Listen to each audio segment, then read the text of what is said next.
Muy bien, buenas tardes. Buenas tardes.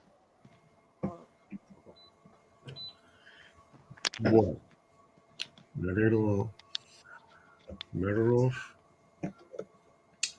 Vamos a iniciar la clase de hoy después de un pequeño intervalo que hemos tenido con el problema de fuerza mayor. Y habíamos quedado en que era necesario conocer todos los aspectos lógicos, sobre todo para ir de a poco entrando dentro de lo que son las cuestiones que sustentan una decisión. No solamente era necesario conocer cuáles eran todos nuestros procesos inferenciales internos, sino que también necesitábamos comunicar, porque una sentencia, quien confecciona una sentencia, primero piensa cuáles son las respuestas que debe ir dando a las cuestiones que se generan mediante las pretensiones que inducen las partes, mediante los elementos que tienen, ¿no es cierto?, producido como evidencias y pruebas para justificar sus posiciones las partes, y por lo tanto el aplicador que tiene que tomar la decisión tiene que conjugarlas mediante procesos lógicos, razona la mejor forma de determinar cuál está mayormente justificada de esas posiciones, también mediante procesos lógicos y en función del conocimiento que va adquiriendo de esas cuestiones, empieza a establecer cuáles son los elementos normativos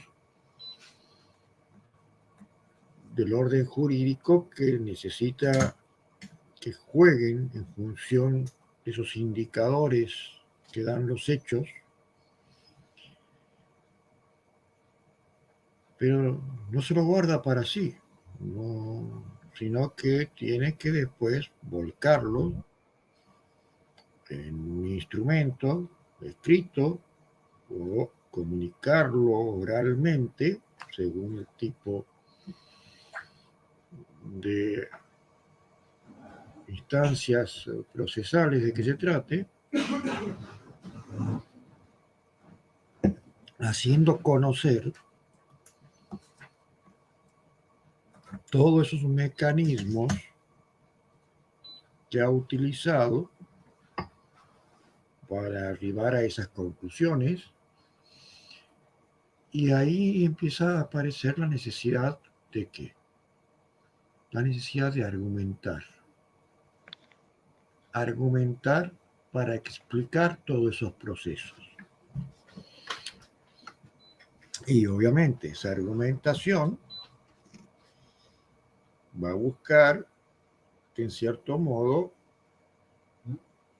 no solamente comunique a quienes van a hacer lo que reciban esa información,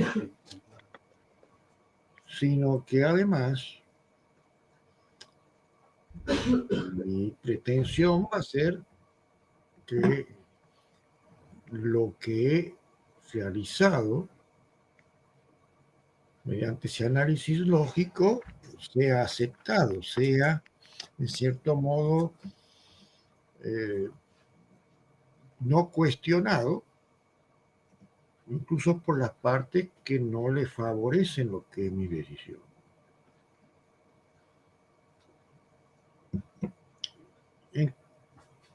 Y ahí va a aparecer lo que se llama la argumentación jurídica, como que también la van a utilizar los que quieren convencer a ese decisor que lo que pretenden sus partes o intereses es lo que está más en sintonía con la idea de justicia.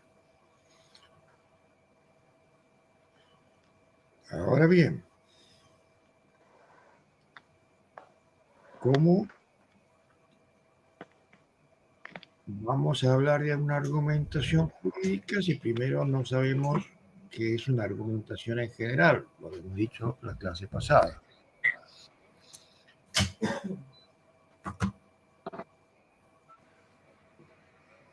Entonces,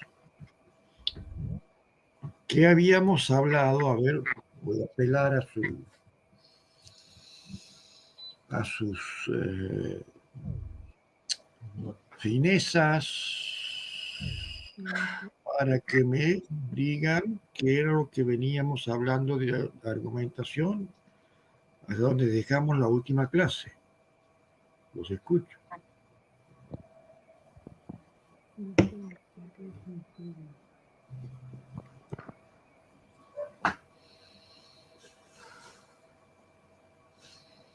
Silencio en la noche, ya todo está en calma. El músculo duerme, la ambición descansa, dice el tango. ¿Quién rompe el silencio?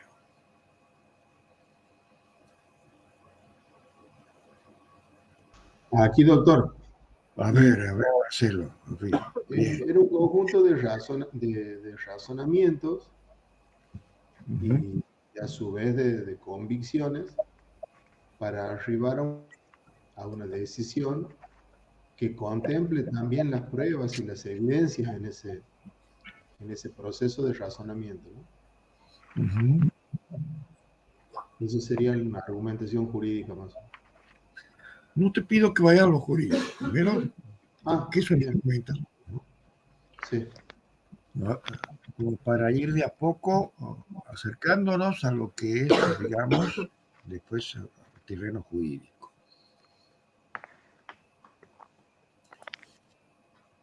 Voy a intentar... Sí. La argumentación tiene por finalidad, como decíamos, buscar convencer al interlocutor. Ajá. La aceptación, buscar técnicas que permitan esa persuasión de lo que de esas solamente convencer. Y obviamente también que sea lo que Regina ha dicho, que sea correcto lo que uno está expresando, lo que uno está fundamentado, que sea ese discurrir, análisis lógico que hacemos, que sea correcto para que no pueda ser cuestionado. Entonces, ¿a qué nos estaríamos refiriendo? Justificar en evidencia. A una justificación. Ahí está. Claro. Justificar en evidencia. La justificación, ¿no? Primero, yo me encuentro, en principio, convencido de mis razones. Pero no sirve que solamente yo esté autoconvencido de mis razones, sino que además se justifique, como alguien ha dicho por allí. La pretensión de verdad tiene que estar justificada en evidencia, si no, no se sustenta el argumento. Para convencer necesito evidencia. Sí. Eso justifica. Bien, a ver, Álvaro, en un segundo. Aquí está, no encontraba cuál era el... Ahora lo encontré. Muy bien. Entonces, la C está proyectando la diapositiva y ahí sí.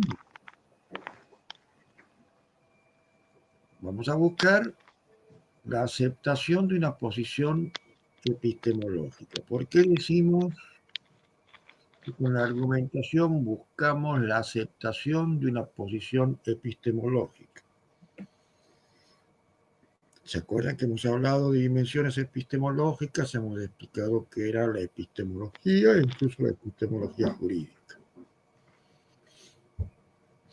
Todas esas explicaciones que hemos dado en módulos anteriores son justamente para que hablemos con propiedad.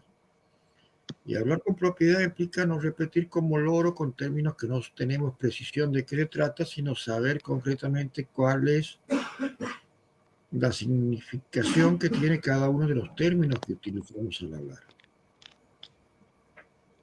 Epistemología era aquella ciencia que le interesa el conocimiento. No un conocimiento particular como por ejemplo la ontología, porque la ontología se refiere a un tipo de conocimiento. ¿A qué tipo de conocimiento se refiere la ontología? Repasemos un poco. Al ser.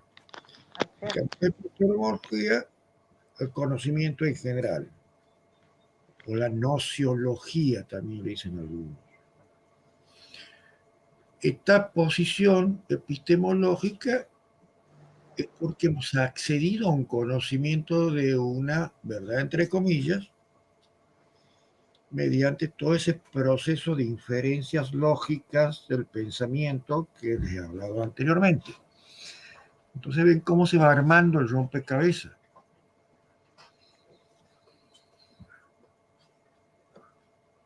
Así vamos armando el rompecabezas y vemos que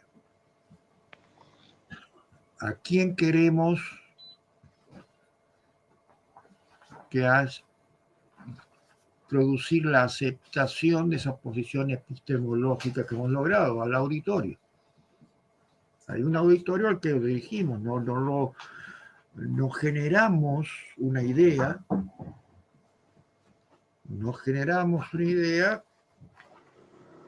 determinada. Siempre la idea queremos que alguien o algunos sean los que recepten esa idea. Y bueno, y todo eso es la justificación. Pero también a esa justificación le vamos a asociar lo otro que han dicho, la persuasión. Y esto decimos cuando hablamos de verdaderos argumentos y no de meras opiniones. Y verdadero argumento aquí le vamos a llamar a aquello que tiene una base, aunque pueda ser errónea, de contenido científico, según la disciplina y materia de que se trata. Y miren lo que está involucrado, lo que en cierto modo, en otras palabras, es todo lo que venimos diciendo. Involucra corrección del ejercicio retórico, tenemos que usar un discurso correcto, saber hablar, donde los argumentos que se esgrimen mediante el mismo nos ayuden a alcanzar ese objetivo de que se reconozca como una teoría válida. Y bueno, para el abogado que se presenta ante un juez y hace su teoría del caso, lo que le comunica al juez y lo quiere sustentar con pruebas y evidencia, es justamente eso. Está elaborando una teoría. Y esa teoría quiere que sea aceptada y no refutada, rechazada.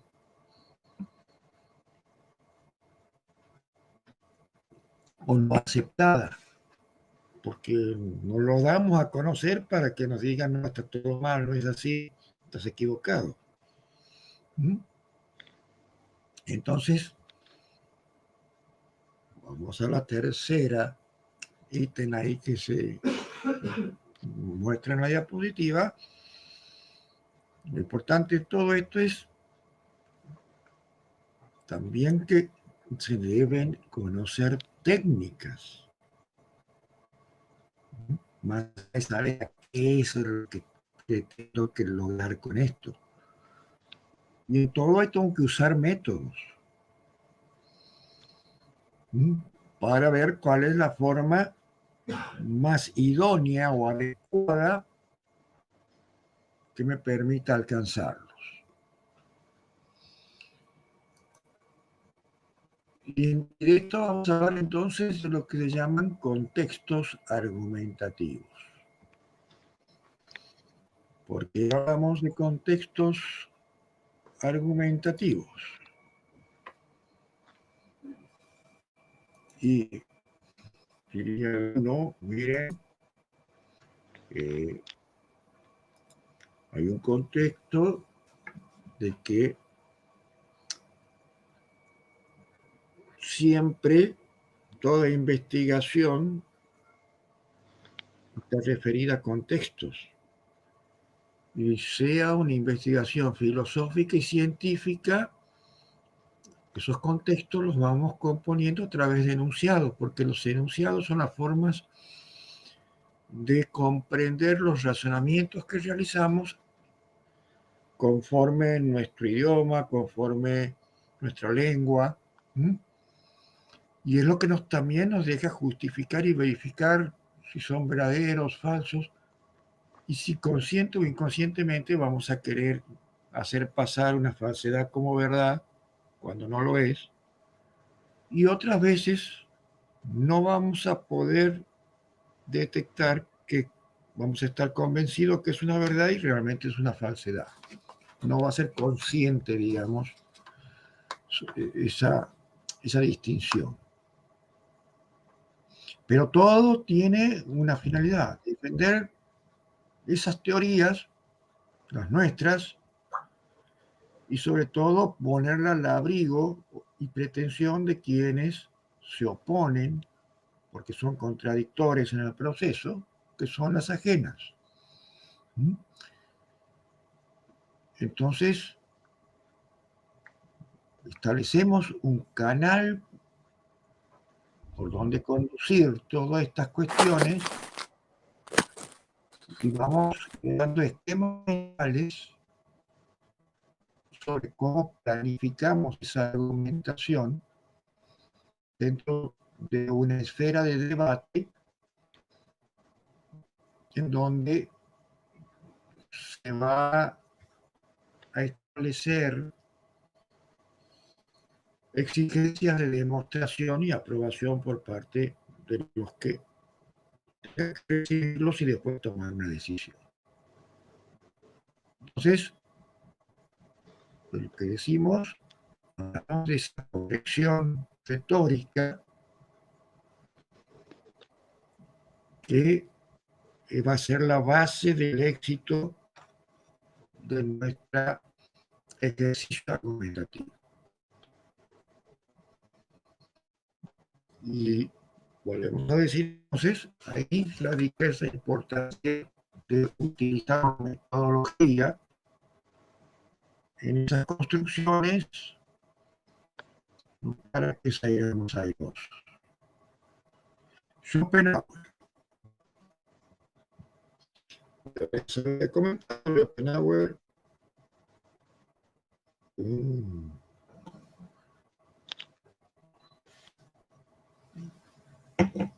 Filósofo danés, Arthur Schopenhauer, él escribía estas cuestiones, no solamente facetas físicas, sino también psicológicas, en donde enseñaba todo aquel que quiere aprender reglas del médico tiene que leerlo sí o sí, es una obligatoria. Schopenhauer, y hay para todo, ¿no? Para decir que poner otras razones, tengamos o no tengamos razones. Tengamos razones objetivas en asuntos y él nos señalaba, vea, si usted no sabe utilizar bien estas técnicas de argumentos,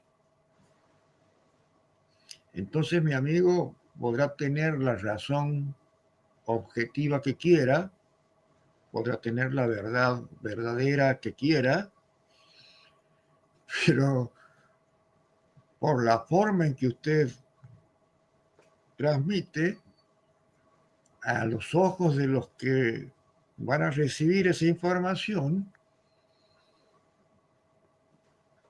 lo van a recibir como algo inseguro, como algo que no tiene justificación sólida, y que falta justamente esa capacidad de persuasión de que es lo más sólido. Y cuando dice esto Schopenhauer, habla de ese ejercicio dialéctico que es el que desnuda cuál es la posición de nuestra investigación, y que no solamente porque estemos seguros, porque hemos hecho verificaciones lógicas de que es cierto, alcanza, sino que también es necesario, también como forma de demostración, que la forma de transmitir esos fundamentos sea invencible y provoque esa aceptación. Incluso para aquellos que no piensan como nosotros. Y ahí empieza que todo esto está cargado de razones que se escriben argumentativamente mediante un ejercicio dialéctico, donde proporcionamos los contenidos, donde tenemos que cuidar mucho la técnica con que la hacemos para que esa validez objetiva de la propuesta no llegue distorsionada, de modo tal que después termine siendo no aceptada. Y aquí vamos a ver que en cuanto a la forma de edición, no hay aceptación como que hay una técnica válida, sino que hay grandes pensadores que se han referido a un punto de vista de cuál es la mejor forma de alcanzar estos estándares. Y así se llega a decir que cuando hablamos de argumentación, vinculamos elementos de lógica, de dialéctica, de retórica, y que ha sido el desvelo de todos los grandes pensadores de la filosofía, tanto en la antigüedad como en la actualidad. Griegos, romanos, vamos a mencionar a los más conocidos, Aristóteles fundamentalmente, los romanos, Cicerón, que era un gran orador en Roma. Y si avanzamos un poco más en el tiempo, vamos a ver Friedrich Hegel, Nietzsche,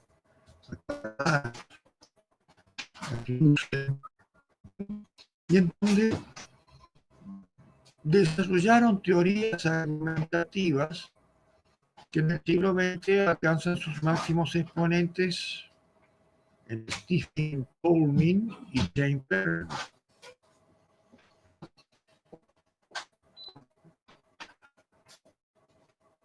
Incluso las teorías de Toulmin y Perelman hoy también están siendo cuestionadas, más allá de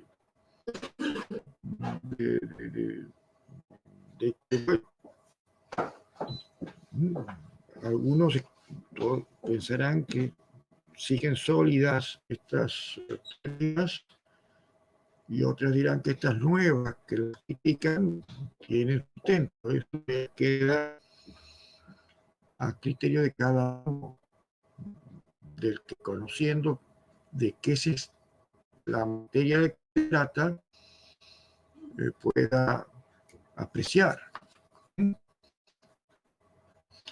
Así que bueno, hoy me ayude a hablar un poco porque no tengo tantas cosas como otros días, pero bueno, vamos a ver hasta ahí opiniones. ¿Qué más podemos agregar a esto? ¿Qué les sugiere a ustedes? ¿Qué idea esto que acabo de mostrarles les viene como para que también compartan con nosotros?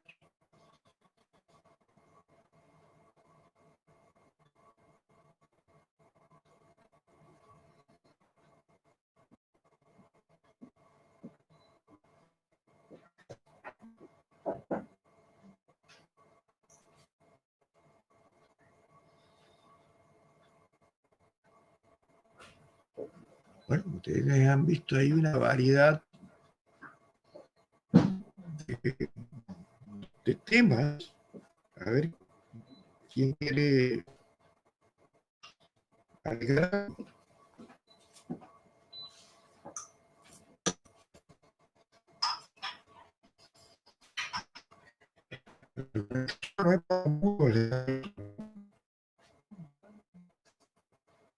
Algo que hacemos lenguaje de señas.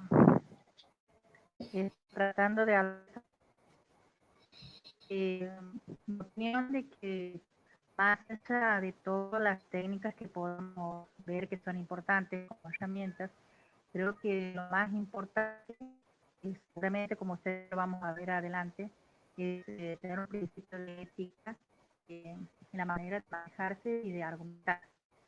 Teniendo la suerte hace mucho, la verdad no lo recuerdo mucho, sí a Schopenhauer, en cuanto a herramientas para poder ganar la discusión, donde no tengas razón o no sea cierta, verdad, o sea mentira, o sea engañosa, toda la finalidad está dispuesta, todo el procedimiento, el método está para ganar la discusión. Y creo que ahí es el punto de que esto es importante estudiarlo y que por lo cual yo lo sigo y me encantaría que lleguemos a las últimas clases también, para que en el lugar que nos toque poder llegar a más allá de un saber de cómo expresar esas ideas, que seamos nosotros sino legítimos en el sentido de que lo que expresemos sea en un sentido de verdad y de justicia. Muy bien, muchas gracias. Que yo lo explicaría más con esa corrección en el discurso jurídico. Bien, adelante, Emil.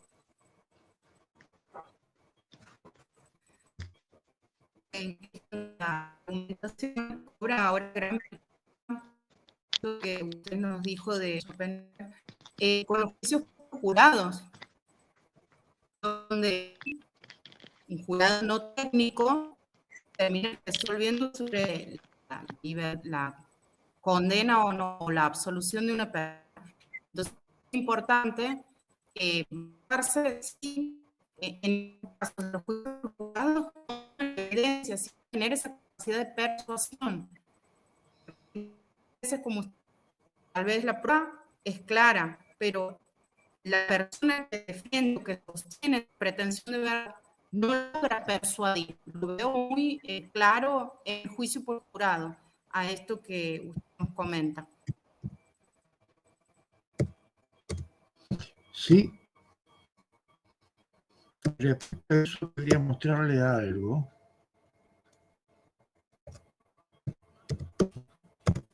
Algo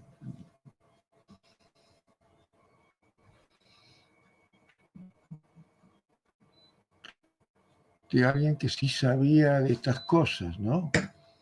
Pero espérenme un segundo. A ver, no. Hola, soy Florencia Otero y soy un Poncho Azul.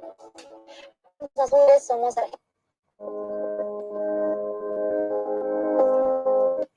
Tiene que corresponderse al tipo de hecho de que se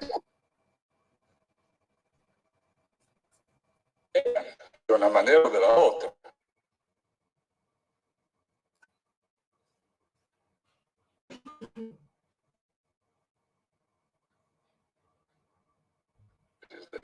De este tipo.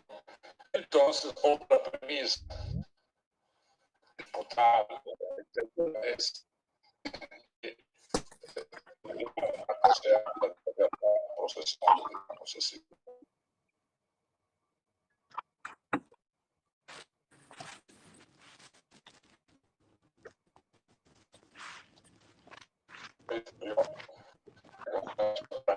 Esto otros no es para mí. Esto puede ser discutido internamente. No es para nada que la convicción sí que sea criterio.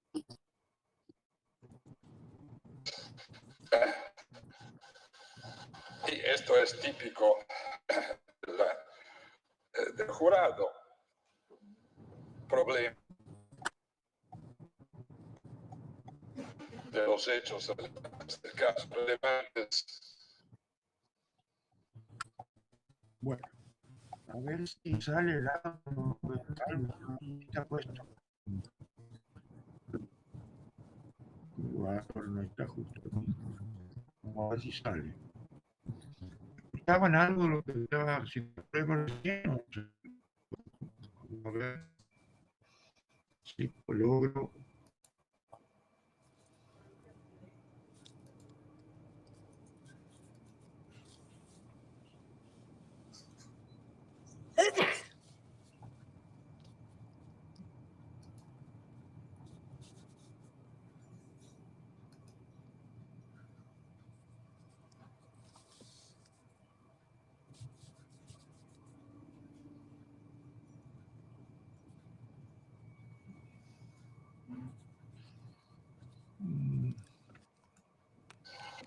Me refiero a la regla de derecho que se aplica a este otro tipo.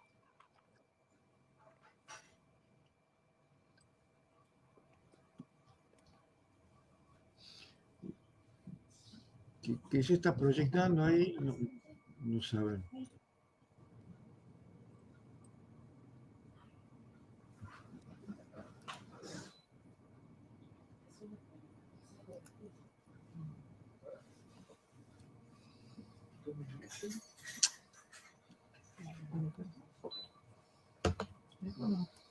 ¿Vamos?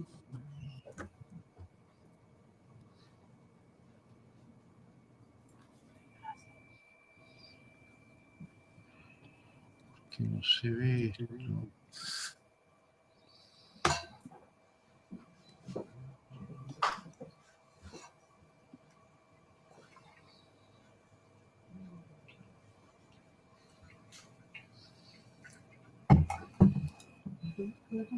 Uh-huh.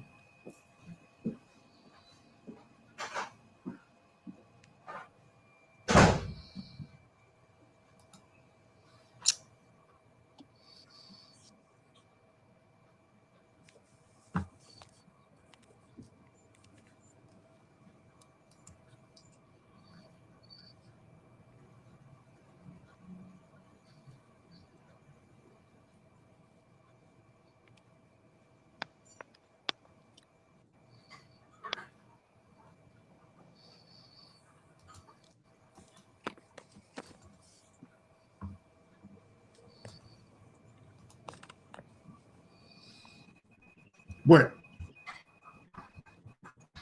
está viendo ese hombre parado en el. Sí, doctor. ¿Eh? Sí.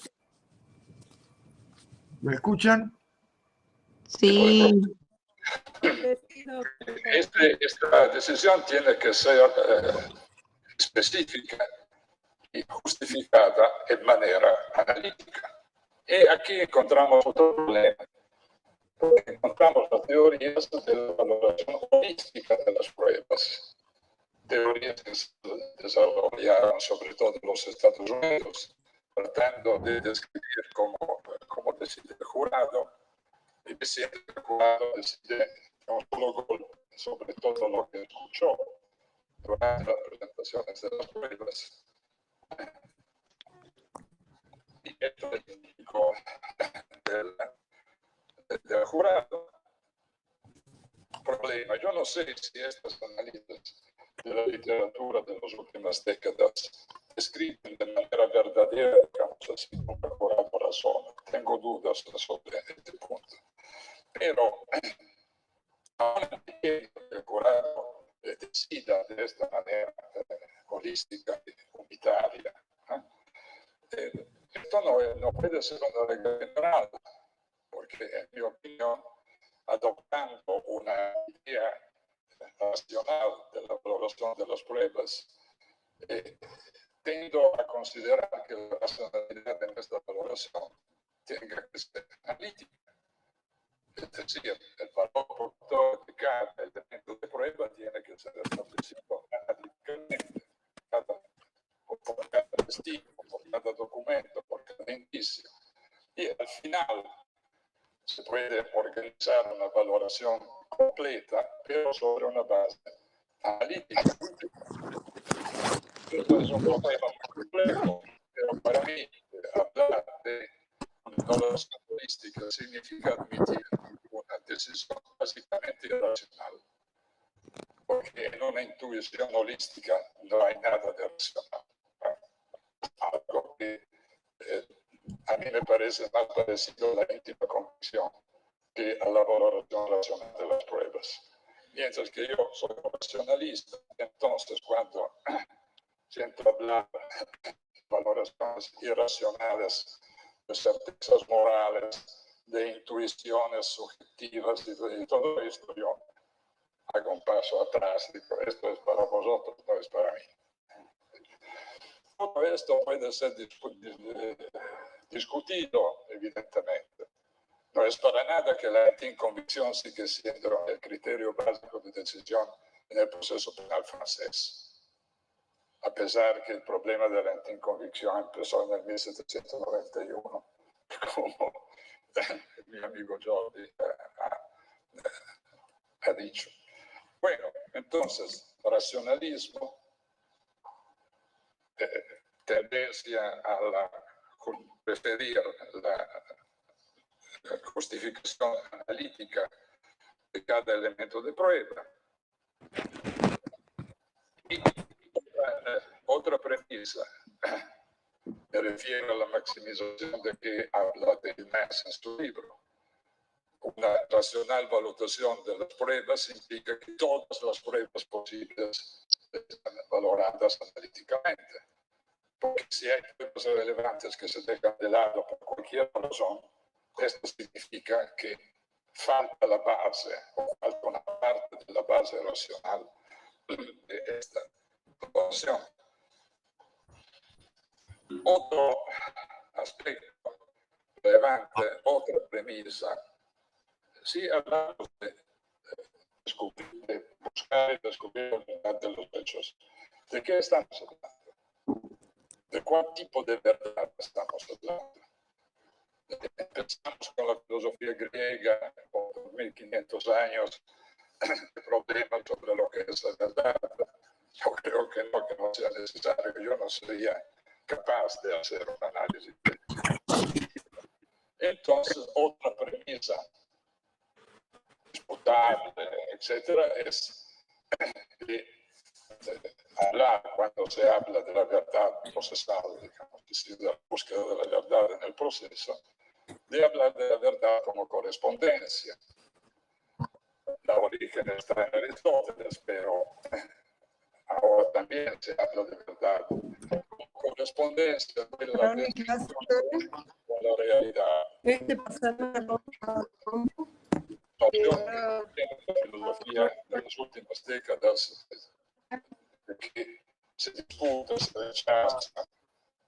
Hay, por ejemplo, varias teorías que lo analizo que dicen que es la coherencia de una descripción o un discurso que determina la verdad de esta descripción o de este discurso. El coherentismo es un conjunto de corrientes filosóficas populares. Bueno, es claro que entre la idea coherentista y la idea correspondentista de la verdad no hay nada en común.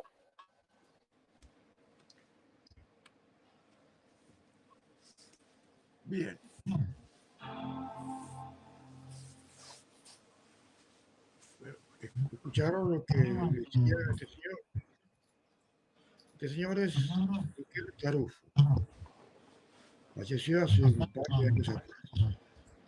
Pero quizá la mente más lúcida es la racionalidad. Hay un micrófono abierto ahí que se filtra un audio.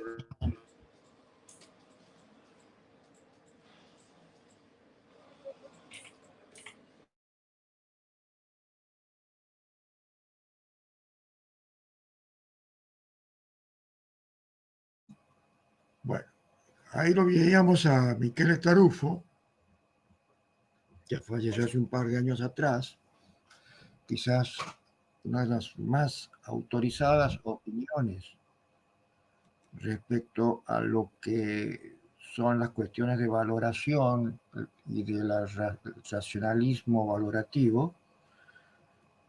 Para nada amigo de los juicios por jurado, como pueden haber apreciado.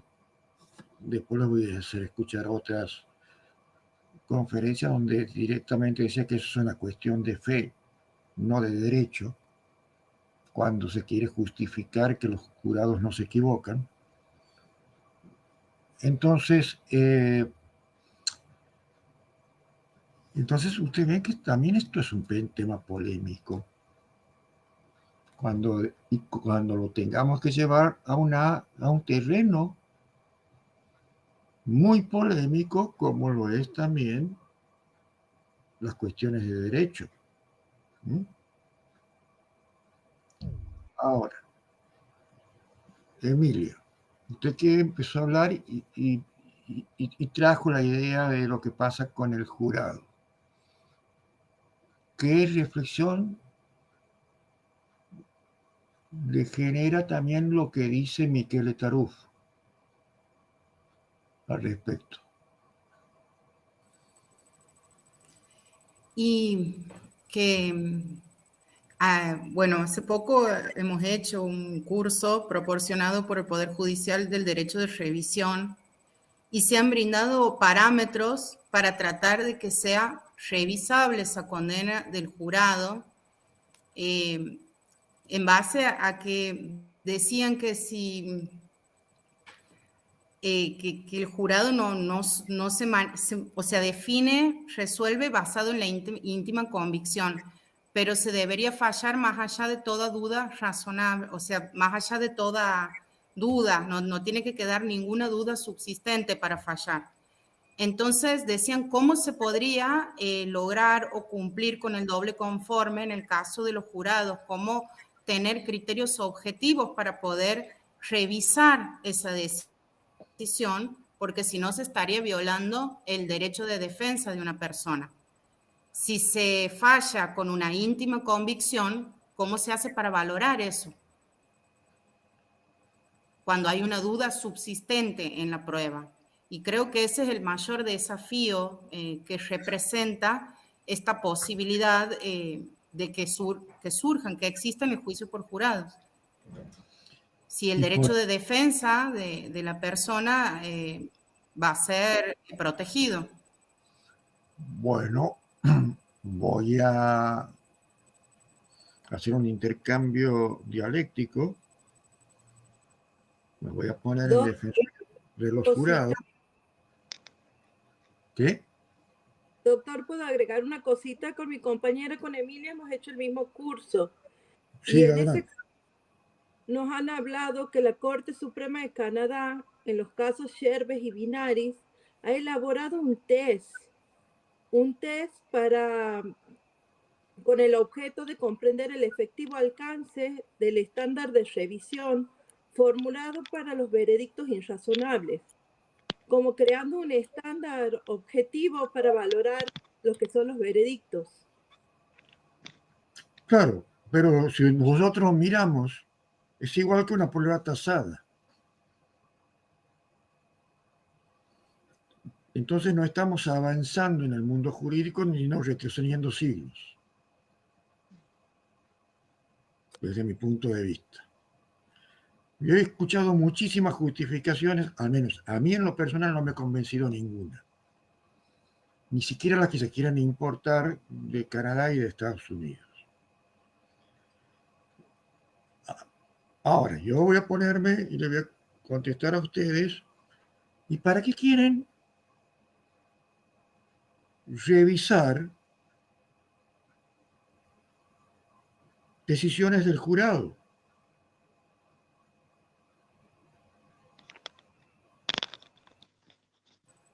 Porque pueden estar basadas en algo que los convence, pero no en la prueba que realmente ha presentado el fiscal. ¿Y cómo vamos a saber si no dan las motivaciones? Y sí, no las dan las motivaciones. Y ese es el Entonces tenemos que principal hacer problema. Por eso, ficciones, más ficciones todavía. Además, ¿por qué voy a revisar lo que dice el jurado si el jurado es el pueblo y el pueblo no se equivoca y es el detentador del poder de juzgar? ¿Quién lo va a revisar? Alguien que no es el pueblo, porque no es el jurado, según esa ficción. No sé cuál es el absurdo de para qué hacemos todo este hambre si justamente el jurado no tiene que justificar nada porque es el pueblo y es el que tiene el potestad de juzgar, a diferencia de los otros. Que va a venir un juez que está sospechado que no es legítimo porque no es el pueblo a cuestionar lo que dice el jurado. Entonces, Suma inseguridad jurídica, doctor. Suma inseguridad jurídica, si se sigue en esa línea. No sé, ya vamos a preguntarle a ellos. Porque cuando yo entraba en esas discusiones, hablé con Alejandro Harchuf y él se cerraba que no, que el jurado era más que el Estado, porque era el pueblo, y no tenía que dar ningún tipo de razones. Entonces digo, bueno, que con la sola decisión del jurado sea suficiente y punto. ¿Y cuál es? Y si el imputado se quejaba, bueno, tendría que haber convencido al jurado. Esa es la cuestión y nada más. Después, inventar mecanismos para decir que se pueden revisar las cuestiones del jurado se cae en mayor irrazonabilidad que la irrazonabilidad de las decisiones del jurado. Quizás no es políticamente correcto lo que digo, pero tengo que decirlo.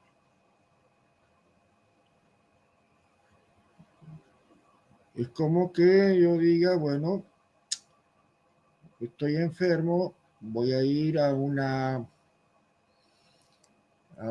junta de gente de sabiduría popular, mano santa, a que me haga una imposición de manos y no voy a ir a aquel médico que ha estudiado cirugía, ha pasado años de residencia, especializaciones. ¿Por qué? Porque saber popular es el pueblo no se equivoca, el médico sí se puede equivocar.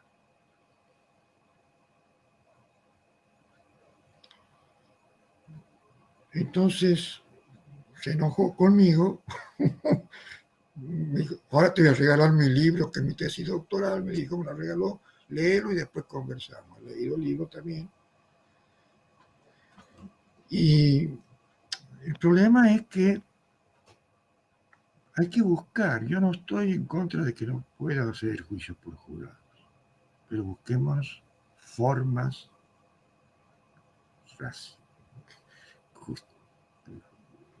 coherentes. Y cuando no encontramos la respuesta, digamos, es el pueblo, es lo democrático, el que no piensa si es antidemocrático y bla, bla, bla, bla.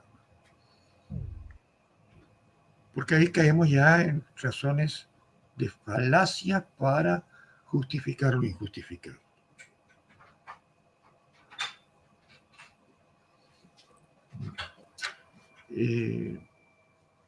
A ver, miren, salgamos un poquito, pero el tema es interesante. Doc. Porque aquí en la Argentina hay real política jurídica. Hay temas tabúes que no se puede hablar.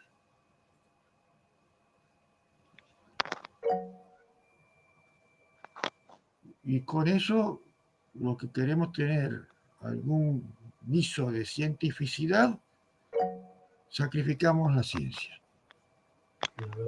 Adelante, Graciela. Estaba viendo, la vez pasada lo había visto y lo estaba buscando aquí ahora por internet, un caso muy especial que hace poco en Chaco ha sido la primera experiencia mundial de un juicio por jurados con las comunidades Wichi y Guam, por el hecho de que supuestamente, bueno, 2 imputados eran de esta comunidad. Y visto como un evento y un hito histórico, donde obviamente con intérpretes de su propio idioma y todo, pero no le veo yo en dónde se garantiza la integración de la comunidad, porque en realidad no se ha publicitado cuál era, más allá de lo que justamente usted está tratando de introducir ahora, más que una cuestión política, de intervenir jurados de comunidades específicas, que creo que esencialmente también va contra el principio constitucional de igualdad ante la ley, establecer jurados específicos, especiales, en situaciones particulares como en esta, donde no esencialmente sí han sido condenados, pero creo que eso también viola la igualdad que tiene que ver, e incluso la mayor parcialidad, porque podemos pensar de que pueden tener alguna intención de querer beneficiarlos.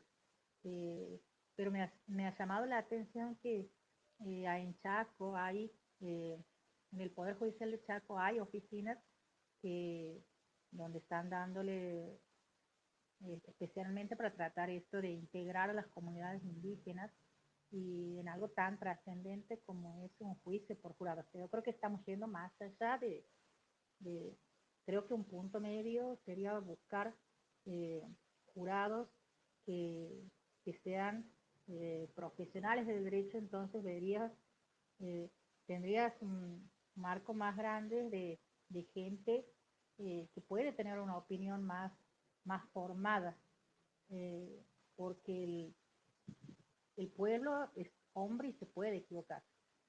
Tal vez 10 cabezas jurídicas piensen más que la de un juez, o puede tener otras visiones y poder encontrar más justicia, o encontrar la verdad en un hecho puntual. Pero esto me parece muy particular porque veo, o sea, que sí, que es eminentemente político, y que la finalidad, o sea, no veo que sea una mejora.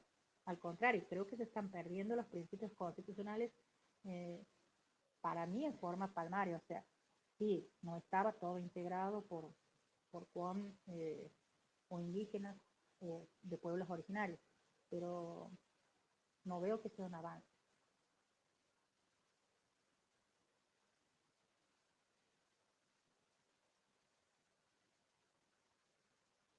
Bien. Vamos a verlo un poco más a Tarufo, sobre lo que es lo irracional, como para que pueda también... Marcelo quería hablar. ¿Quién? Marcelo, sí.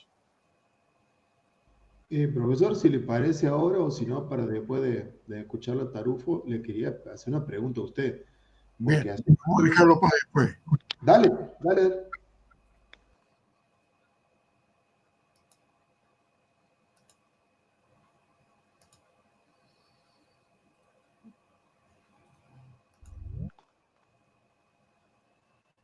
Ya está registrando, ¿no? Pero no puede entrar algo, ¿no?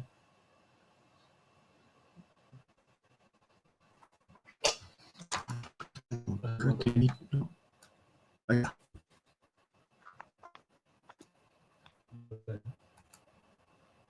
Las cosas son diferentes porque hoy en día el sistema procesal más importante es que se admite una valoración irracional de las pruebas, es el sistema norteamericano, que es importante no solo por la importancia del país de que estamos hablando, sino también porque en varias áreas del mundo y también en Latinoamérica hay una tendencia muy fuerte a imitar el sistema norteamericano.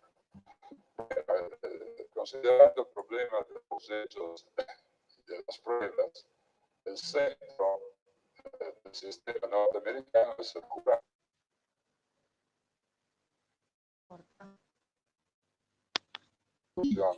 De los Estados Unidos prevé la garantía constitucional de la decisión con jurado, que me parece un caso único al mundo de poner el jurado al nivel de una garantía constitucional. Pero no es este el problema. El jurado americano es el juez de los hechos.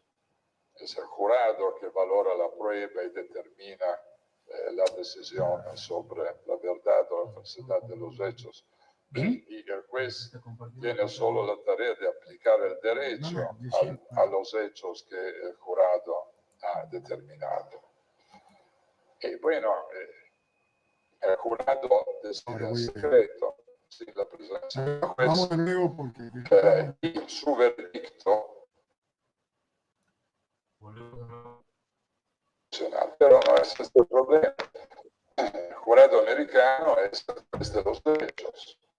Es el jurado que valora la prueba y determina la decisión sobre la verdad o la falsedad de los hechos. Y el juez tiene solo la tarea de aplicar el derecho a los hechos que el jurado ha determinado. Y bueno, el jurado decide en secreto, sin la presencia del juez, y su veredicto no es motivado normalmente de una palabra, ¿no? Es decir, que jamás el jurado explica cómo, cuándo y por qué decidió en el sentido A o en el sentido B. No sabemos nada de cómo decide el jurado. Lo que abre naturalmente la puerta a una decisión irracional.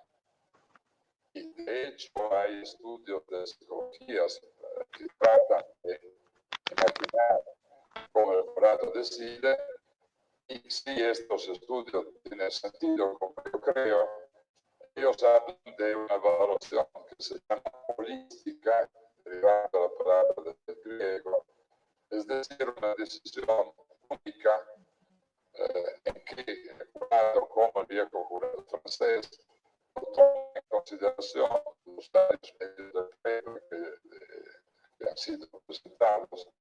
Es decir, no se pone el problema de establecer, por ejemplo, cuáles testigos son verdaderos y cuáles testigos no.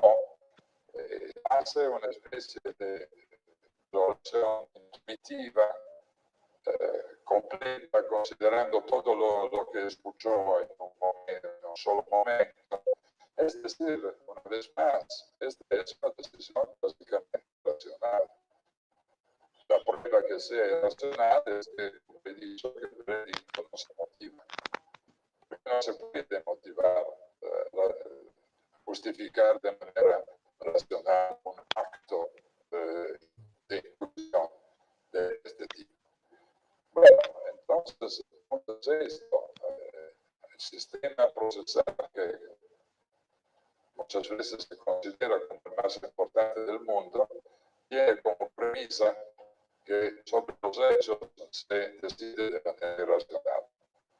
Yo no digo tirando la moneda, que ya sería racional, porque si, como decía un viejo filósofo italiano, si se resuelve el caso tirando la moneda, esto es un método racional, porque cada una de las dos partes tiene el 50% de probabilidad de vencer. Mientras que cuando se decide de manera completamente irracional, como en estos casos, nadie sabe cómo el juez de hecho sale del problema de la evaluación de la prueba. Entonces, también desde este punto de vista, estamos en un caso, hablo del jurado norteamericano, de un caso bastante curioso, digamos. Y no es sin razón que uno de los más brillantes comparativistas del proceso Miriam Damashka escribió que el jurado norteamericano es la última forma de ordalía que conocemos, juzgamiento de Dios, ¿no? Solo que en la Edad Media la ordalía de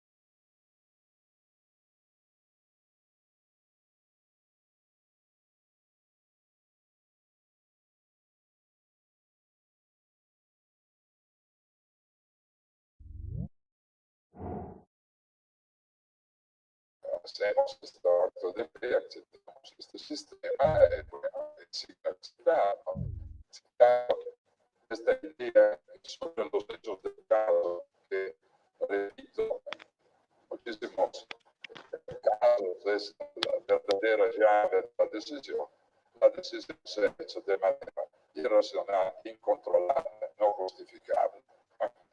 Esta es una opción, yo diría, de política del derecho, de política del proceso muy pesada, muy grave. Ellos tienen su justificación. Bueno, si uno comparte este acto de fe, el hecho que el jurado jamás se equivoca, bueno, esto es su problema. Yo no soy americano, tendo a no hacer actos de fe cuando razono sobre algo, y es por esta razón que presento el caso del jurado americano de manera crítica, como estoy haciendo. Pero, además, esto no es todo el problema, porque hay otras dificultades, digamos así, que surgen cuando se considera la función de la prueba judicial.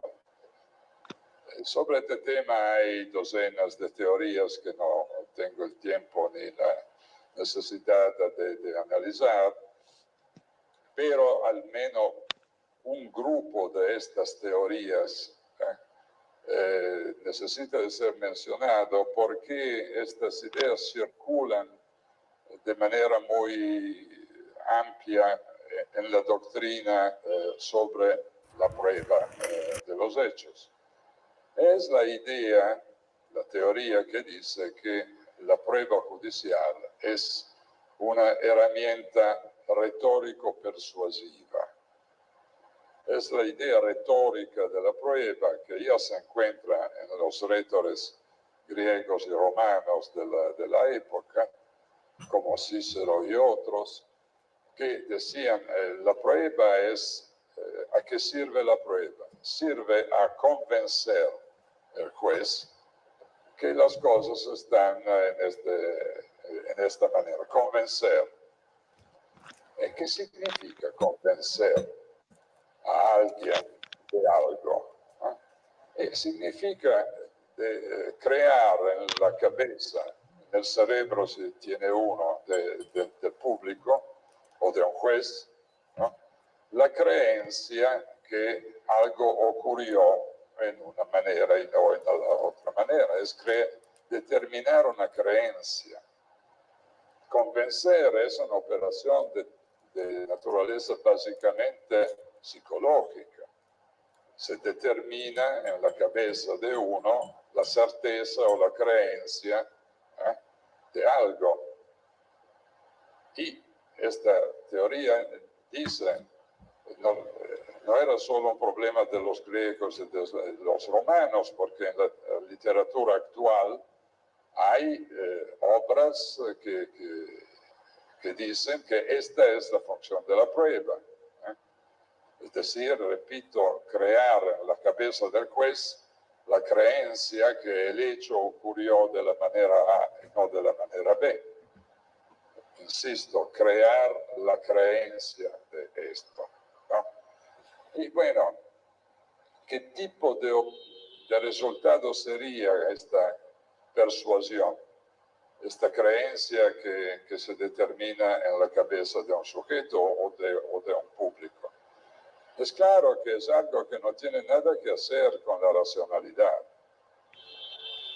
Una vez más, estamos en la área de la convicción psicológica, que se crea de una manera o de la otra, pero siempre es una convicción de tipo psicológico.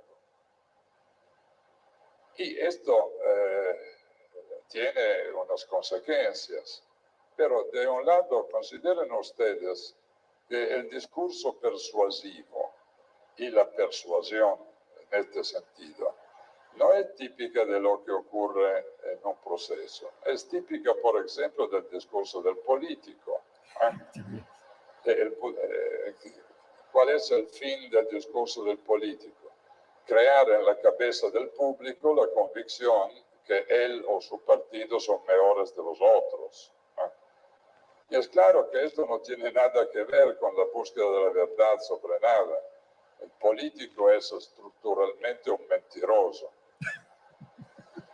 Dice estructuralmente mentiras. Claro, a mí me parece.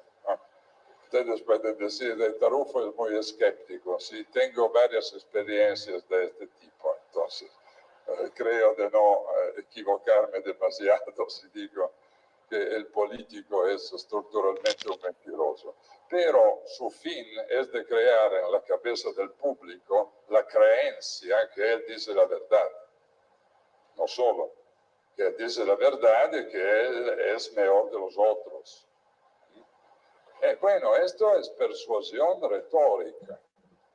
Es un discurso típicamente persuasivo porque tiene como fin de determinar esta persuasión en la cabeza del público.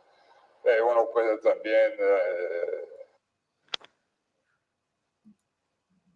Bien, la verdad es, para no cansarse de escucharlo a Tarufo, y la fuerza que tiene sus argumentos. Si ustedes quieren leer algo, aquí en Argentina se consigue alguna literatura, alguna quizá libros más interesantes sobre estos conceptos que venía vertiendo. No sé si ahí se lo ve. Simplemente la verdad. Simplemente la verdad. Quiero Tarufo, el juez y la construcción de los hechos. De los hechos. Entonces, ahora vamos a saber lo que es hablar de derecho en serio y hablar de cualquier cosa que se le quiere poner el disfraz de derecho y que no es derecho. Al menos en mi opinión. En esto soy muy tarufano. Prácticamente coincido. A mí Tarufo me ha persuadido al máximo. Siempre mis colegas como Alejandro Harchuf, con Ángela Ledesma, han querido convencerme para el juicio por jurado, así el modelo que ellos proponen. A mí no. Nunca me han convencido y siempre me he chocado fuerte por esas cuestiones. Bueno, no sé, Marcelo, querías opinar. Le iba a preguntar justamente sobre eso, doctor. Si usted se adhiere a Tarufo, ya me ha respondido. Me acaba de responder.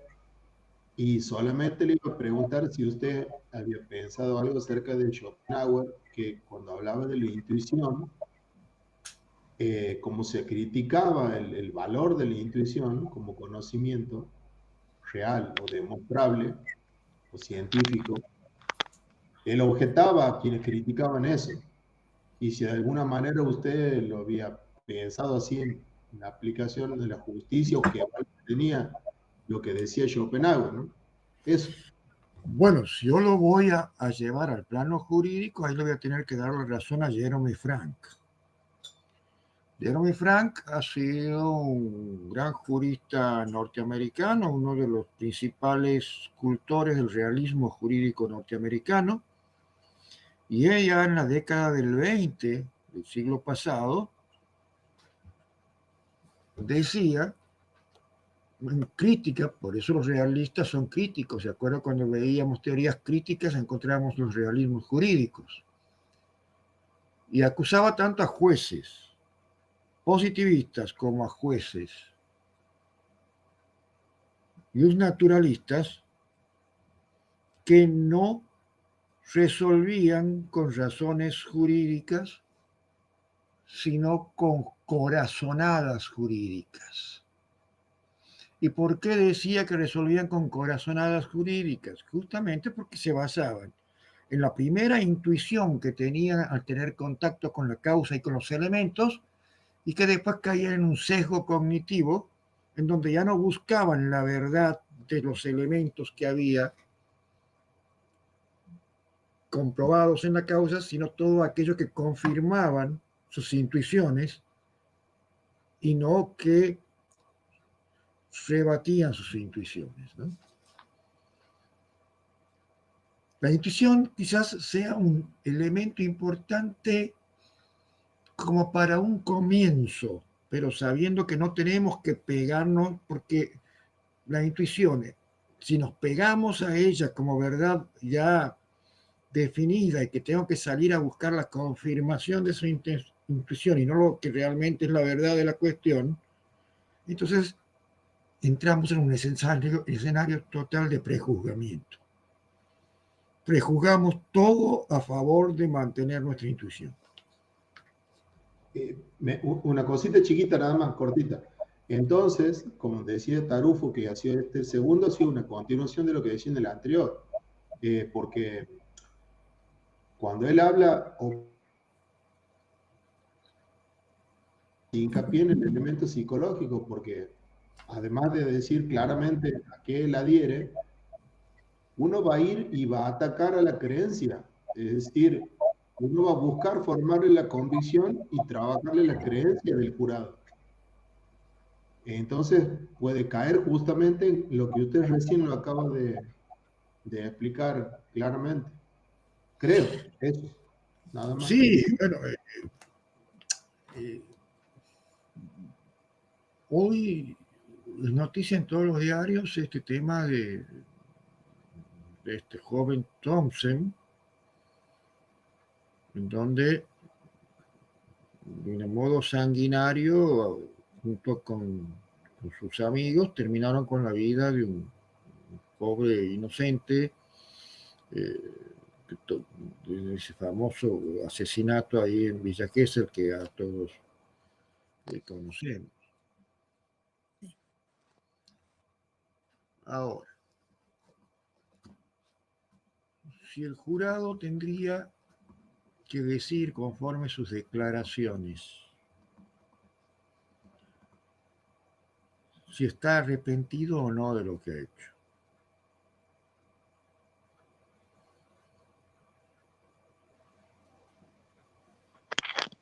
Si piensa solamente en la criminalidad del acto cumplido, seguramente no habría lugar a pensar que se pueda decir que está arrepentido. Ahora, porque ya partimos de esa intuición, como un chacal, diríamos así, que ha hecho lo que ha hecho, puede tener cabida. Bueno, pero no podemos tampoco, sin bases científicas, decir que no deja de ser un ser humano despreciable por lo que ha hecho, pero los que saben más de psicología saben que una persona no siempre está aferrada a sus conductas justificadas, aunque sean malas, sino que cabe lugar a que las distintas circunstancias posteriores puedan hacerlo reflexionar. Y también qué papel, tenemos que preguntarnos, cumple la cárcel y la pena. Porque Si a mí me preguntan si estaría de acuerdo a prisiones perpetuas de cumplimiento efectivo, aquellos que salen muertos, porque no hay lugar, análisis de arrepentimiento ni de resocialización, etcétera, etcétera. Preferiría que esté vigente la pena de muerte, porque la prisión perpetua, que no da lugar a que tenga esperanza de proyecto de vida, la persona es la muerte. Y la muerte civil es peor que la muerte física. Ahora, hay respuestas que pueden ser válidas, pero hay que pensar, por ejemplo, en la madre y el padre. Sí, obviamente, son víctimas dolientes. Y ellos tienen todo el derecho a pedir que se pudra, porque está en sus últimas afecciones. Pero no se puede llevar a todo el aparato judicial a canalizar esa venganza legítima que ellos necesitan. Entonces, porque el sistema penal no está en función de la venganza, porque si no, no estamos escuchando un mandato constitucional, que las cárceles no son para castigo, sino para la recuperación del delincuente. Claro. Entonces, ahí también tenemos que ponernos sinceros.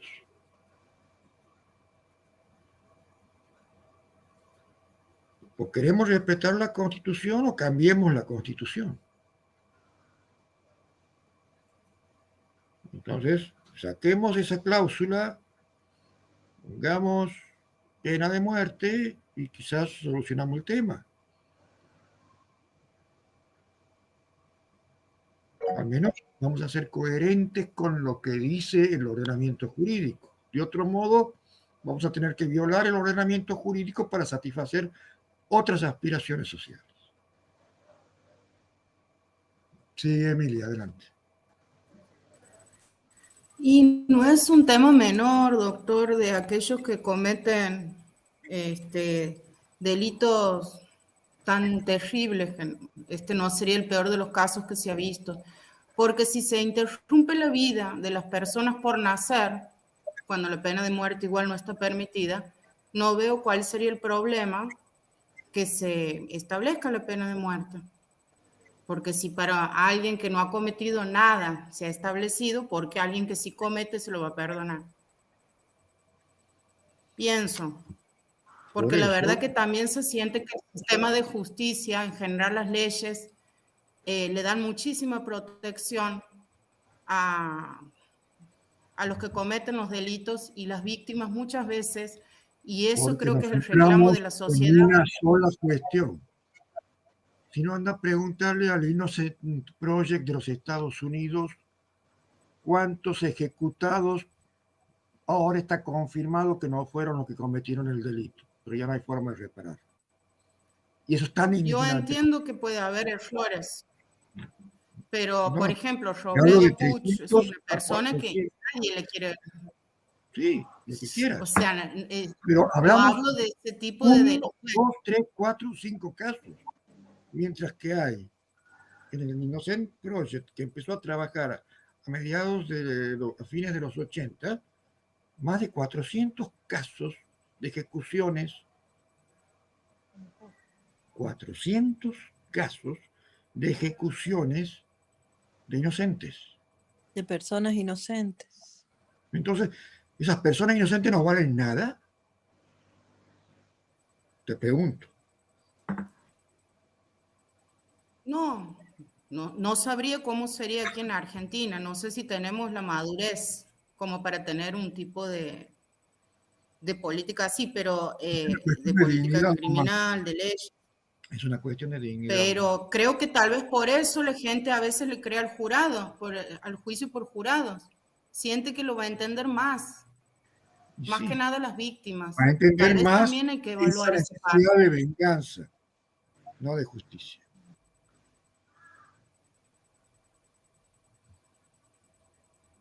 Y sí, no siempre, porque Nosotros hemos muchas estado veces por encerrados, cuestiones procesales, hemos estado encerrados un año en pandemia en la comodidad de nuestra casa y nos permitían salir al menos unos minutos para ir a comprar las provisiones, hasta por ahí nomás. Acuérdense la crueldad de la pandemia. Y casi nos enloquecemos y estábamos con aire acondicionado, en nuestras casas, si teníamos jardín, podíamos cambiar el jardín. Imagínense la pena perpetua donde esa persona no tiene expectativa porque no va a salir nunca. Yo entiendo que tampoco se lo puede largar a un Robledo Puig, si está diciendo salgo y mato, pero ya queda en mi decisión de no arrepentirme, de no tomar conciencia del acto. Bueno, ahí, jodete.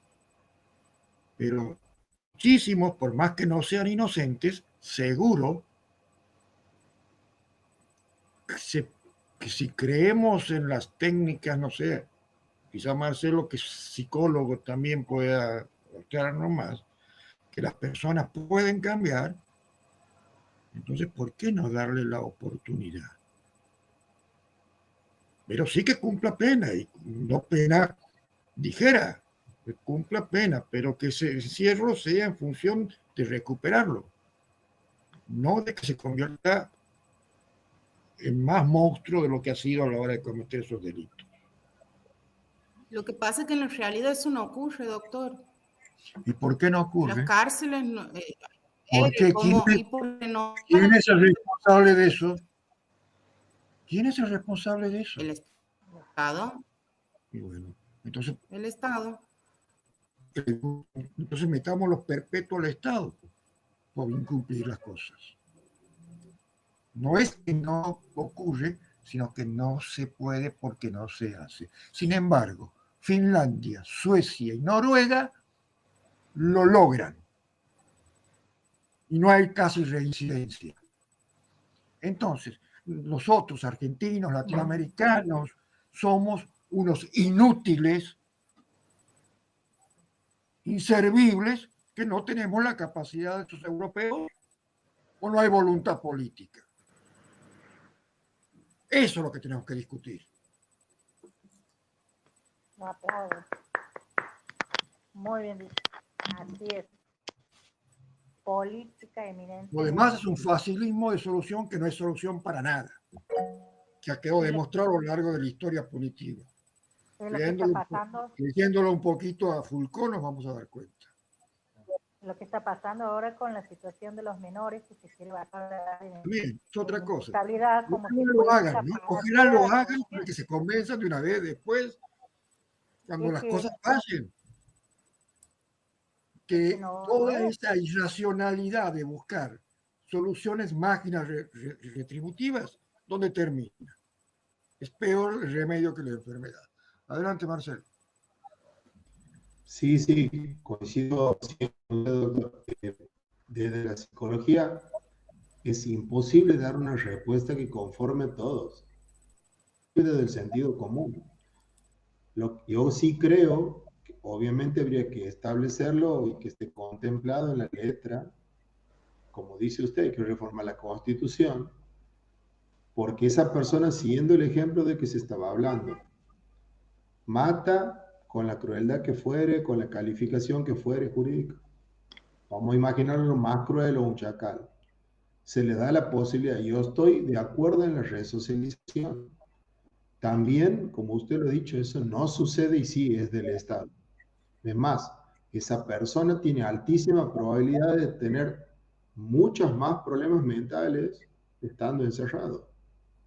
Eso es claramente demostrado. Ahora, habría que establecer algún tipo de mecanismo en donde, por supuesto, estén profesionales de salud ¿Y de qué manera y en qué tiempo se va a fijar? Son políticas pero hay que tomar políticas en serio. Sí, exactamente. Sí, Pasa que nosotros respondemos a la coyuntura, a la urgencia, y la urgencia nos deja ver lo importante. Ese es el problema. Mirá que yo soy parte del Estado también. Mirá que yo visito cárceles, y cuando visito cárceles, cuando hablo veo cosas que no me gustan, se las digo sin pelos en la lengua. claro. Por suerte aquí en Santiago del Estero tenemos cárceles modelos. No sé si ustedes han ido a ver. Están bastante bien saneadas. Quizás hemos tenido que pasar por la experiencia para aprender estas cuestiones, pero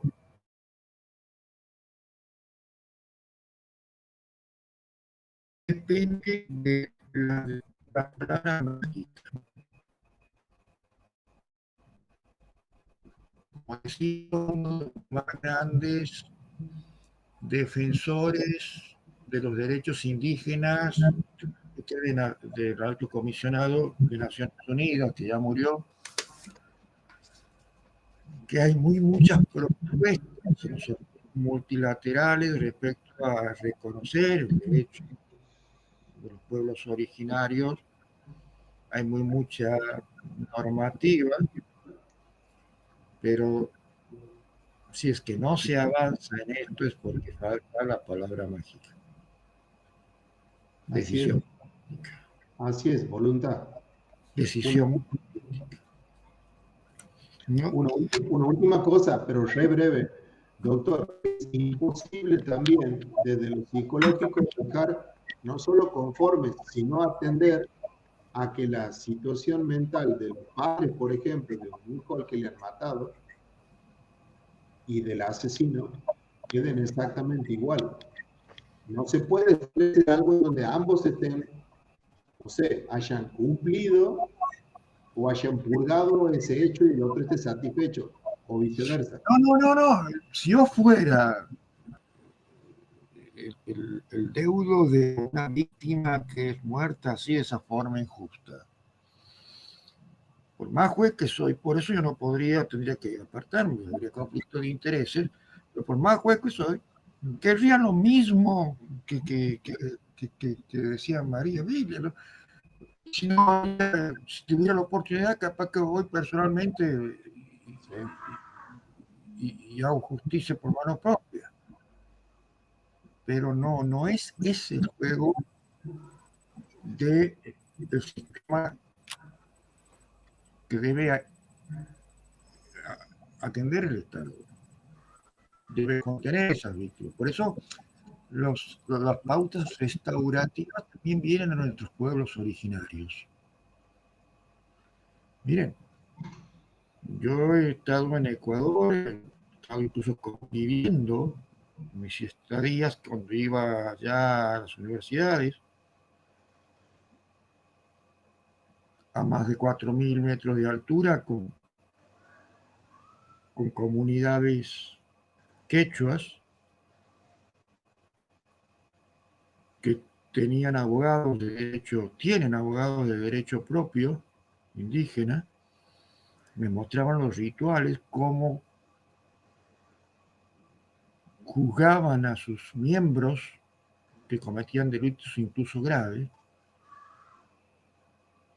Y ahí empecé a decir que hasta los que cometen los delitos más graves, la pena es el azote. Ponerle hasta 400 azotes que le queda destruida la espalda y a veces no pueden ponerse más una camisa. Pero dicen que esa es la verdadera justicia y jamás penas de encierro. ¿No? En los pueblos originarios. Y buscan acercar a los familiares del victimario y de la víctima,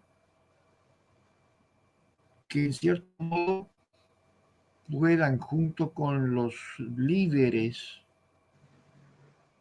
buscar canales de reconstrucción de ese tejido social afectado por ese hecho. Pasa que hoy vivimos en un mundo que las urgencias económicas no permiten pensar con más profundidad de entornos éticos.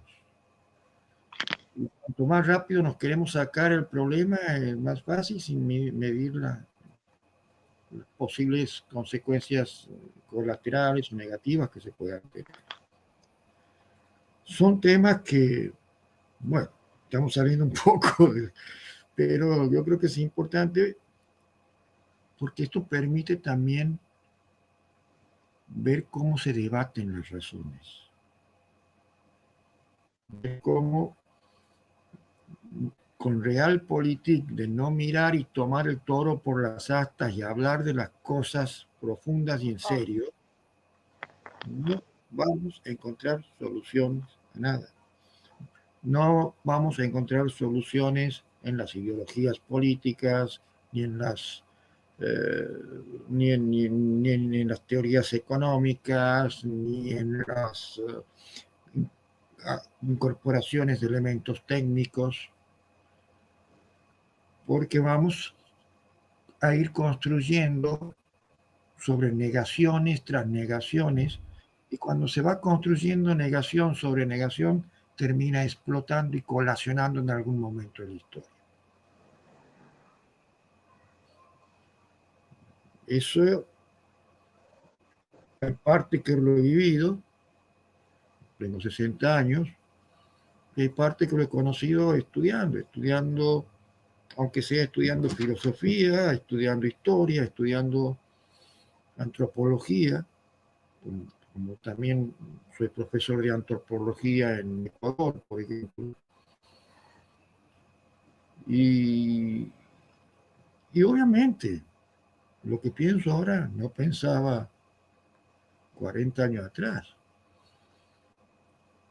Todo lo que uno va ganando con experiencia propia, pero que no es válida no solamente la experiencia propia, sino también lo que hace a través del conocimiento, investigando, no leyendo solamente lo que va dentro de lo que es el confort de mis ideas, sino leyendo también ideas que se enfrentan a mis ideas y han terminado haciendo cambiar el punto de vista en muchas cosas.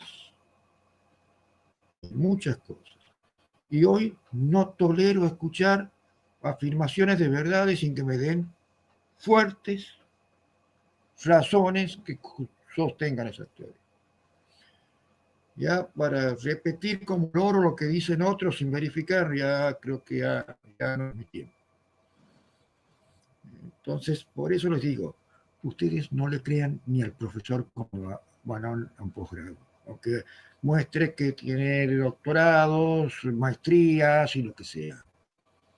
Siempre pongan todo en duda y traten de buscar otras informaciones para que así puedan aproximarse mayormente a lo que es lo más razonable, ¿no?, en cuanto a lo que son contenidos de problemas, ¿no?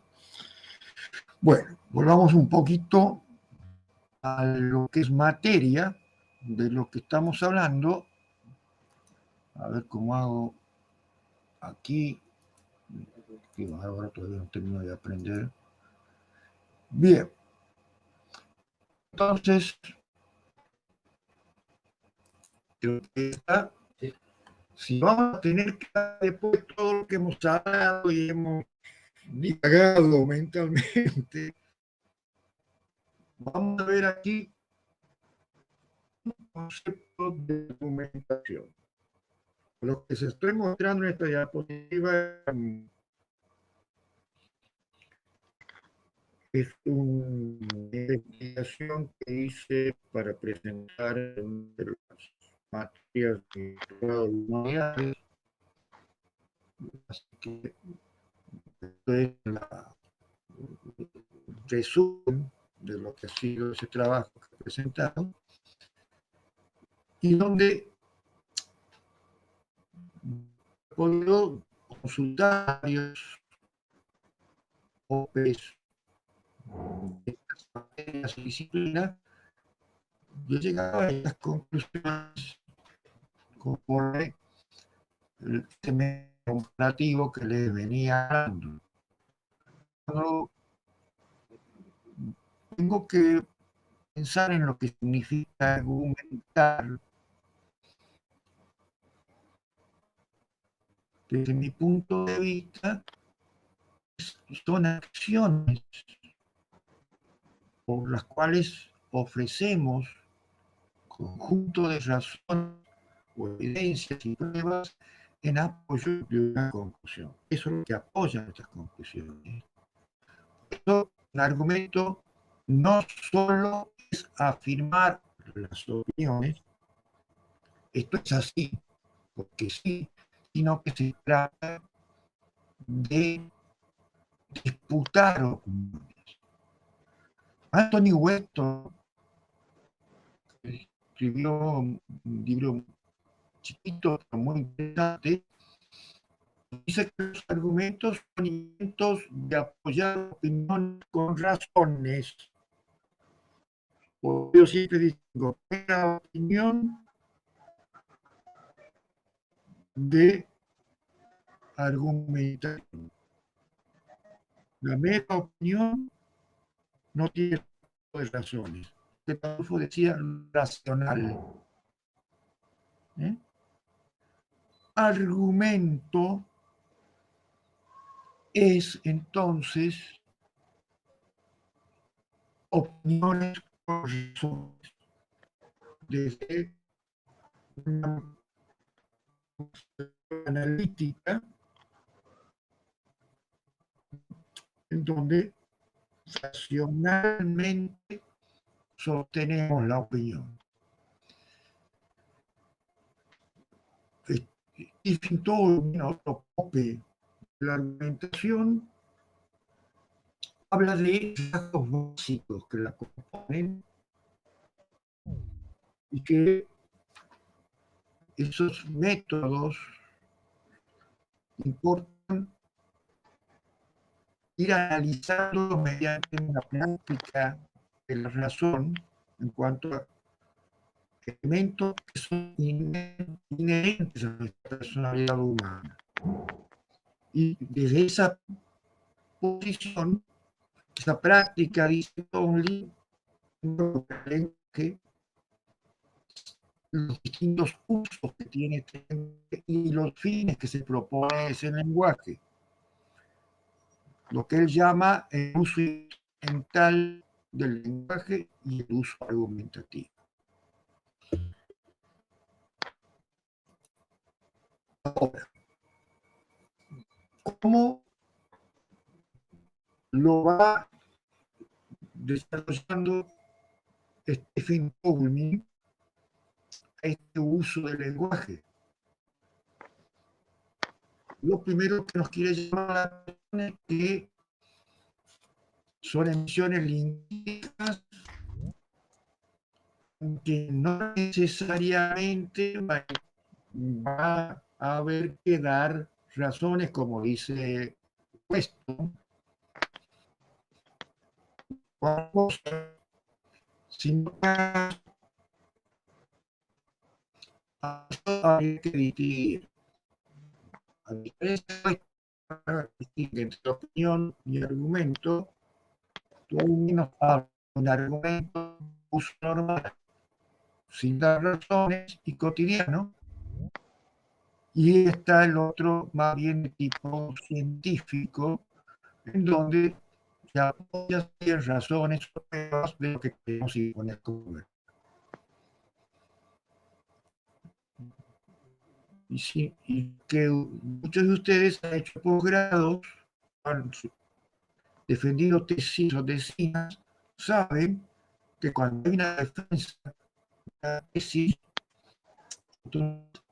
tratamos de convencer al tribunal evaluador, nos va a tratar de refutar, nos va a tratar de exigir, ¿no?, a que le justifiquemos cada una de las cuestiones que volcamos, en donde vamos a utilizar recursos lingüísticos para poder sortear ese examen, digamos, de defensa que tenemos que hacer. Entonces, otra distinción que clarifica estos conceptos nos da Tolmin, porque nos dice que hay distinción entre argumentación, razonamiento y argumento. Y esto lo dice que hay una relación entre ellas, pero son tiempos diferentes.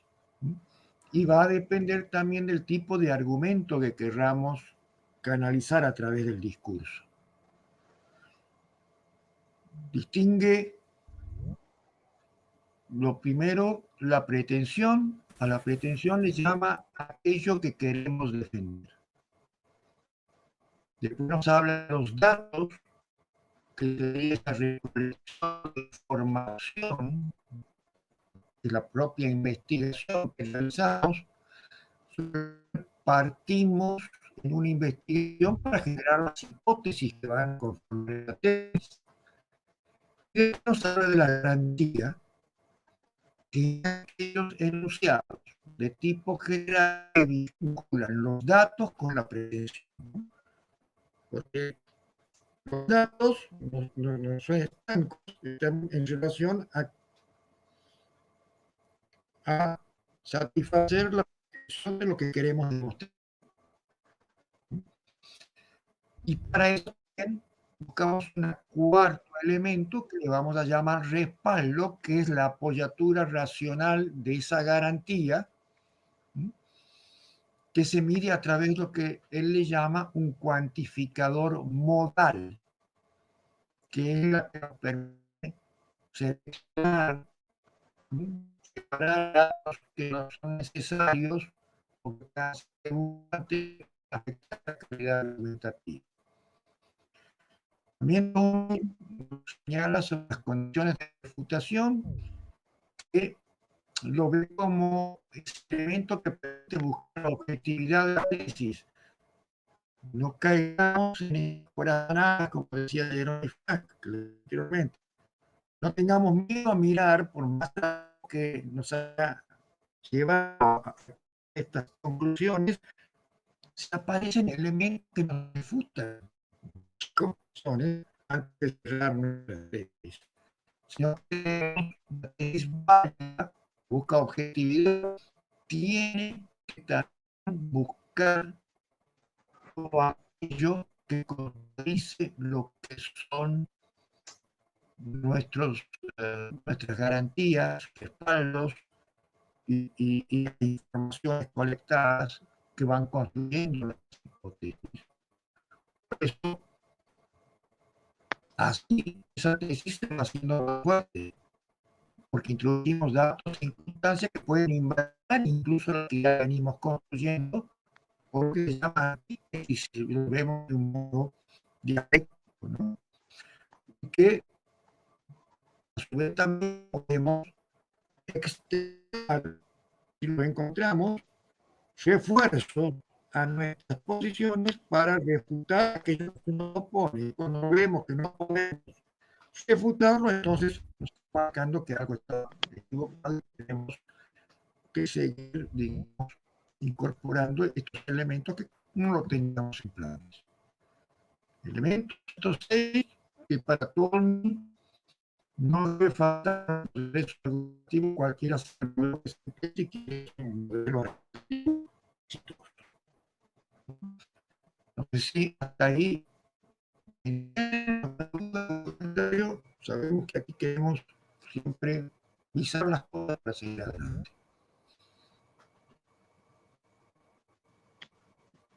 Este sería un proceso de distintas etapas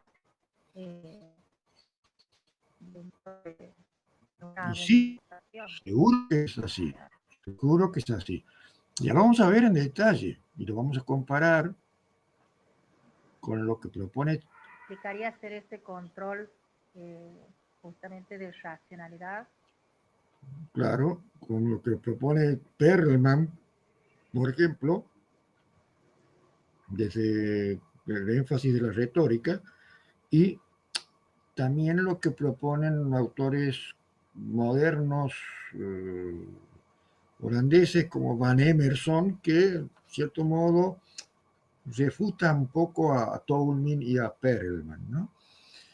Bueno, y eso es lo importante, ¿no? Conocer todos los modelos para después hacer nuestras propias construcciones. Y vean, cuando tenemos por ahí reuniones de acuerdo con mi padre, me dice, ¿por qué haces tanta disidencia? Me dice, me preguntan por ahí ellos, a veces se enojan un poco conmigo, y les digo, porque siempre busco la quinta pata al gato y a veces la encuentro. Esencialmente, ¿qué sería la garantía? ¿Principios generales? No, la garantía es eso que decíamos anteriormente, es esa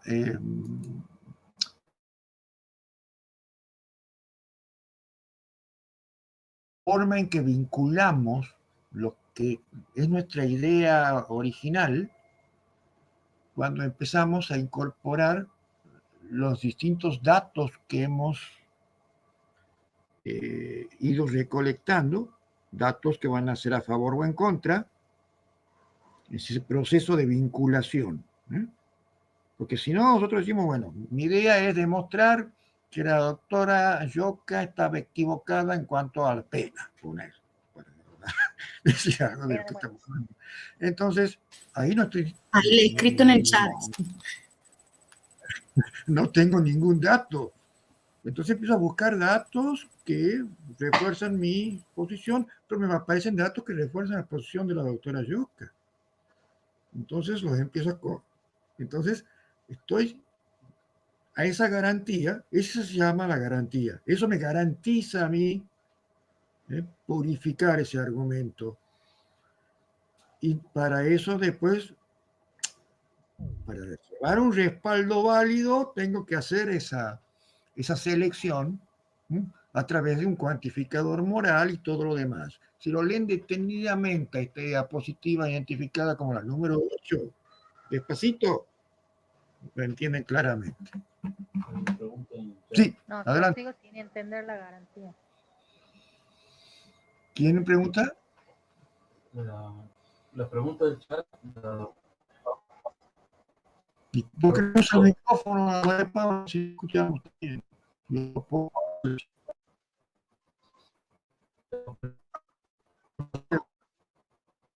¿Por qué?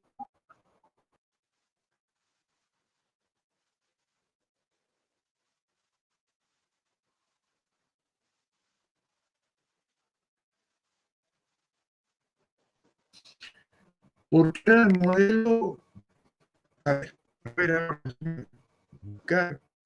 vamos a mostrarle algo. Voy a llamar a José Benjamín Gostiaga, que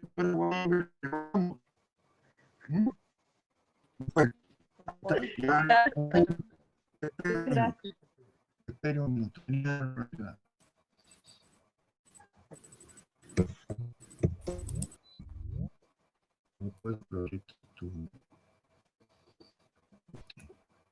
La Constitución argentina es copiada del molde de la Constitución de los Estados Unidos. A ver, espere para que vea. Por no compartir. Ventana. Ahí ha venido José Benjamín Gostiaga, ¿lo ven? Bueno, escucha. La Constitución argentina ha sido vaciada del molde de la Constitución de los Estados Unidos. ¿Cómo, José? La Constitución argentina ha sido vaciada del molde de la Constitución de los Estados Unidos. Ah, bueno, muchas gracias por haber aceptado la invitación. Entonces, ahí está la respuesta. Copy paste. Sí lo entiendo, doctor, con respecto a que lo hayan introducido en 1853. La verdad que yo el tema no lo tengo tan estudiado y no tengo una posición a favor o en contra del juicio por jurado, pero me llama la Yo atención y me hace tampoco ruido tengo que después posición en con los... contra, sino que tiene que buscar otro modelo, no el americano. El americano no va Pero con... después cuando se hace la reforma de 1994, mantiene los mismos términos los Sí, convencionales. porque estaba en la parte pétrea de la Constitución.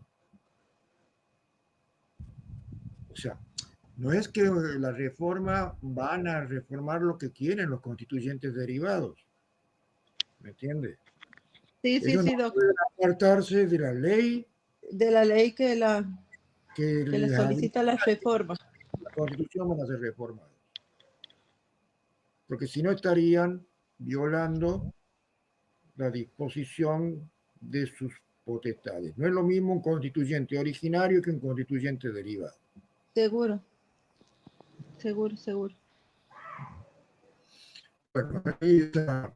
Hacerlo hablar a Ortega es de Álvaro, que lo felicitamos aquí. Bueno, eso es para otro curso que estoy dictando de recurso extraordinario federal. Entonces, así vamos a hablar a los grandes próceres y del derecho, ¿no? Muy bien, estamos llegando al final. ¿Alguna otra pregunta? Nos quedan 4 minutos. Yo sigo con Sí, la... doctor. Quería saber, he anotado en el chat, Ajá. disculpe, ahí en el chat le he escrito con respecto a lo que usted pena de muerte y al poco agrado que tiene con los juicios por jurado. Tal vez me voy a personalmente poner a averiguar si esas penas de muerte, esos errores habían sido dictados por juicios por jurado, ¿no es cierto? Sí, sí, porque es un proyecto en Estados Unidos donde todo se juzga Innocent Project. Entre la página. Bien.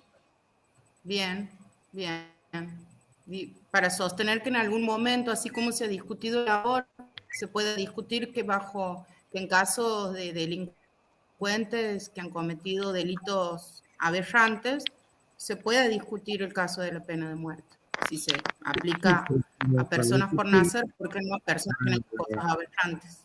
Discutir todo eso, primero tenemos que denunciar pactos internacionales y todo lo demás.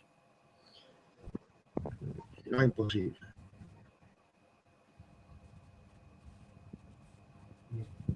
Si no, estamos incumpliendo nuestros compromisos internacionales. Yo quiero decir que más que hayan permitido el aborto en estos momentos, eso no es parámetro para permitir la pena de muerte. Sí, son dos cosas distintas, claro. Y depende de cuándo consideras que existe el derecho a la vida. Yo considero que existe y la medicina desde la concepción. No hay origen sin la concepción. Y sí, En ese caso, una persona por nacer que está protegida por los tratados de internacionales. de debate, como la eutanasia también. Entonces, vamos a decir, Que también debería discutírsela, porque está la dignidad de la persona claro, pero si a mí me preguntan, ¿a usted le gustaría que me tengan como estampita, como la chacarera, aunque tenga que sufrir dolor, que me torture? No. Ahí juega mi voluntad también. Estoy a favor de la eutanasia, doctor, y también estoy a favor de la voluntad de aquel que decide cometer un delito aberrante, que sepa qué es lo que le espera. Y también estoy a favor de la vida de la persona por nacer, a favor de la eutanasia y a favor de la pena de muerte. Habrá que... Perdón, permítanme que... Pero bueno, entonces también hay que ver qué pensamos cada uno que es la dignidad humana. Si yo soy, no digo católico, cristiano, y la dignidad humana para mí es lo que dice la doctrina social de la Iglesia y algunos otros filósofos aristotélicos tomistas, dentro de mi concepción, no lo tolero. Ahora, si para mí la dignidad humana es bobería, es así. Bueno, muy bien. Con esto terminamos la clase de hoy. Espero que no se enojen, sino que cambien opiniones con razones jurídico-científicas y con respaldos. Y seguimos después con la argumentación y después vamos a entrar a la argumentación jurídica y después vamos a entrar a la motivación de la sentencia. Muy bien, hasta la próxima clase. Que les vaya lindo. Muchas gracias, profe. Hasta la próxima Adiós. clase. Hasta luego, gracias.